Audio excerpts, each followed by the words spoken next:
So, ito na nga pala yung parang first na Tagalog hologram ko na message. Na, ganun, message ko lang, ganun, parang masyadong, parang mahilig ako maging fashionista. Araw-araw ko pang araw-araw, pagising pa lang. Kaso, napansin ko na di masyadong nagiging cool yung pakiramdam ko ngayon. Di masyadong nagiging cool yung pakiramdam ko ngayon kasi parang nababaduyan ako sa kahit saan. So hindi ako maka-continue sa mga gagawin ko kahit kasi may message ako kaninang umaga na ganun.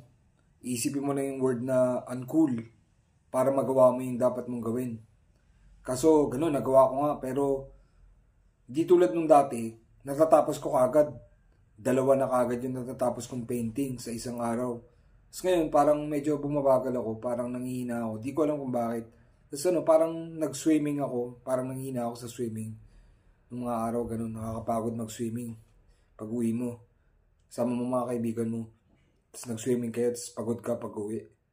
Yung ganun, yung mata mo, yung dumidilat ka sa ilalim mo, parang namumula-mula yung mata mo, ganun. Nag-swimming na kayo. Parang ganun pakiramdam ko ngayon. Pero hindi talaga ako tinatamad, parang ganun lang, parang ganun, tinatamad nga ako, parang ayoko lang kumilos talaga. Kahit isipin ko pa yung uncool, o kaya ganun, energized talaga ako. Natulog ako, tapos hindi ako inaantok, hindi ako tinatamad, hindi ako pahiga-higa, parang ganun, marami lang akong gustong gawin na ayusin lang talaga ngayon.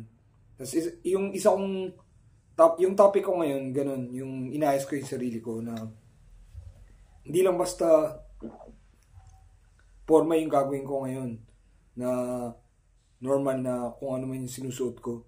Ngayon, inaayos ko pa yung forma ko mas lalo na urban life na satanista. Ganon. Yung formang urban life na satanista, parang ganon, parang formang Tupac Shakur. Parang ginawa kong painting. So, parang ganon. So, normal naman kasi urban life lang naman talaga yung mga forma ko. Pero, kailangan pala urban life na satanista para maging mas ayos yung dating. So, susubukan ko lang naman ngayon yung ganun forma. Yan, naka-ganon na ako. Nagsuot lang ang bracelet, tapos ganito, tsaka ganito. Well, ganun. Tapos kahit wala tong vest, okay lang yun. Pero sinusuot ko lang yung vest ngayon para, medyo nakaporma tayo sa hologram. So, ganun. Yun lang naman siguro yung mensahe ko ngayon. Ganun yung gagawin kong forma ngayon. Urban life na satanista. Pero hindi naman talaga ako satanista eh. Parang normal lang ako eh. So, ganun. Sa forma lang. Tapos hindi naman talaga satanista yung itsura. Kumbaga parang medyo, parang Japorms lang. Na parang mga 90s, ganun.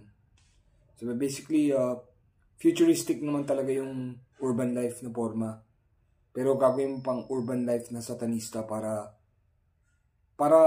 ganun, parang Tupac yung atmosphere na ginagawa mong forma, tsaka yung ganun, sinasabi ko, gusto ko gumawa ng atmosphere, tapos sa Tupac ako kumuha ng atmosphere, sa pakikinig ng Tupac, parang gagawa tayong forma na parang pang Tupac music yung atmosphere. Tapos ganun nga yung forma, urban life na satanista. One Love. Reggae pa rin, no?